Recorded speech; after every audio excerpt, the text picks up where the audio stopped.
nhỏ chơi đấy.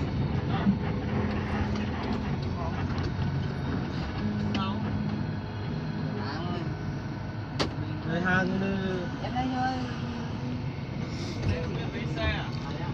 vậy xe rồi trật tự nhanh nhanh cởi ra này, trật tự nó đứng ra nào. Lên trên đoạn này tháo ra, cởi ra. Đứng này có cởi hàng ra trật tự. Cởi ra đi. Trật tự nó đứng thế mà vẫn đấy đâu. Một trăm lên nào.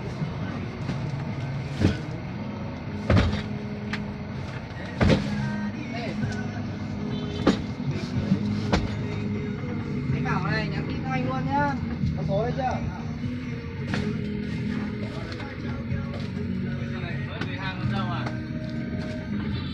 Đặt xe. Cái là trên á, cái là bị đinh với là trên cái là lò đó axi đào cái là trên á đẹp nhiều lắm.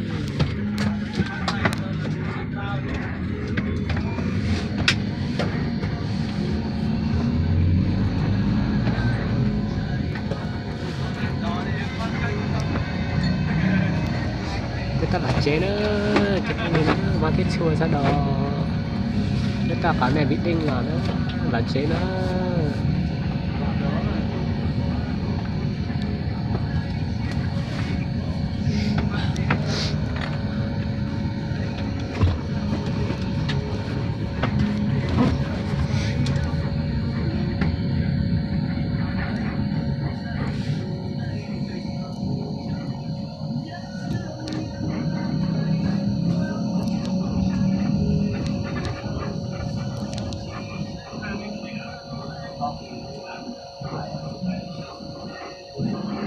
cái cắt sợi ở bị đinh là nhiều nó Không cài đâu.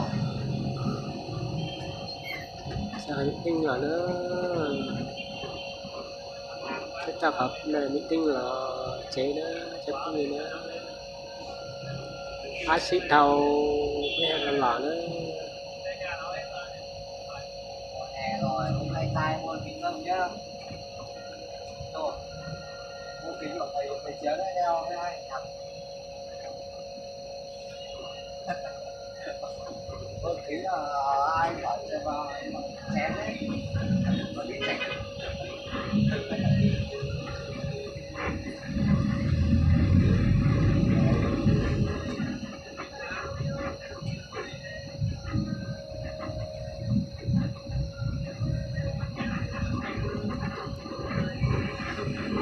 Không cài đâu.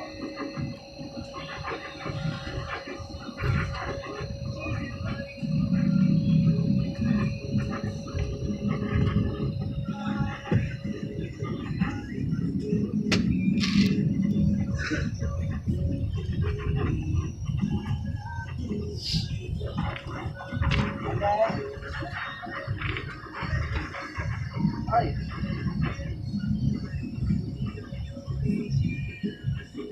Em đầu tư bị nào thế hả em? Có gì bị cho tránh không gì?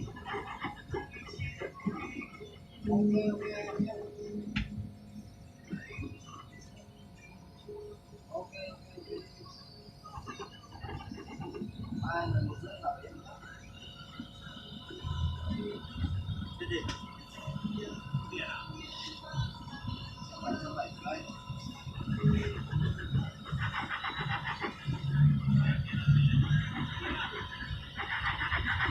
nó sẽ nó